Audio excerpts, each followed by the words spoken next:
Iñaki Alegriak Rasiz Khaliden 100 urteko gerra Palestinaren aurka liburua ekarri du euskarara. Itzultzaileak gaur aurkeztu du lana Donostian UEUren eskutik. Palestinaren historia ezagutzeko liburu hau euskaraz egotearen garrantzia azpimarratu nahi izan dute aurkezpenean. Aurkezpen hau bestelako testu inguru batean egitea gustatuko litzaiguke denoi, dudari gabe. Baina Iñakik berak behin baino gehiagotan esan duen moduan, balio dezala bintzat salaketarako. Izenburuan dago liburuaren funtsa, hiru hitzetan.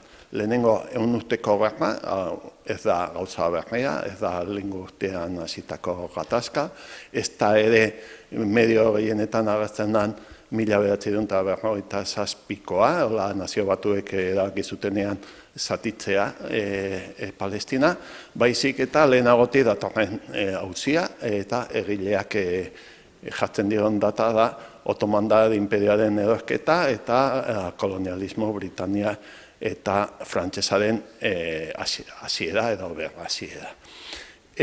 Kolonialismoa da bigarren hitza, berarentzat da ardatza auzia analizatzerakoan. Ez gaude ohituta hori dirudienez bi estatu edo bi herrien arteko borroka batez ari garela eta liburuan oso argi geratzen da bilakaera kolonial bat egon dela, garai duela mende bat juduak 700 ziren, eta sionismoa eta kolonialismoaren eraginez gaur egun gutxi gara dira eta ez dira.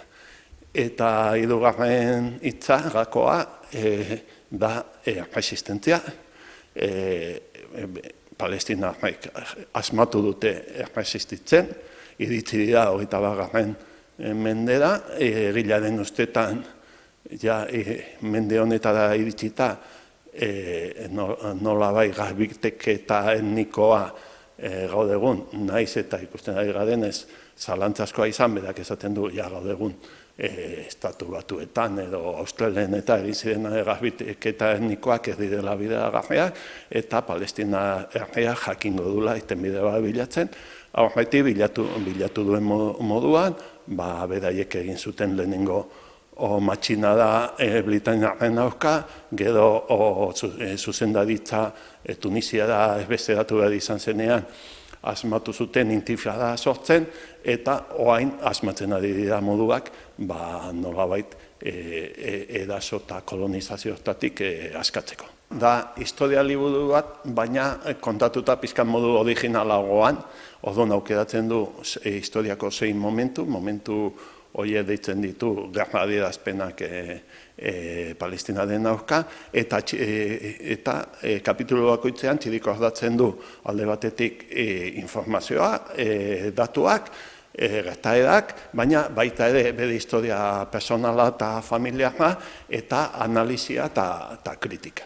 Eta orduan ez doa urtez urte dena kontatzen, baizik eta fokua jartzen du nolabait gertaera nagusitan, eta hortik abiatuta lehenengoa bere parte hartzea edo bere familiarena kontatzen du, eta berak analizatzen du, eta zabaltzen du nolabait fokoa puntu batetik abiatuta. Azken kapitulua, azken hitza deitzen den kapitulu hori, ez dago jatorrizko bertsioan, eta egilari eskatu genion, ikusita gertatzen ari den, sarraski gertatzen ari den Gazan, eskatu genion, berak zehozer gehitu nahi zuen, kontutan hartuta liburuaren edukia, eta duela gutxi bukatzen zela edu.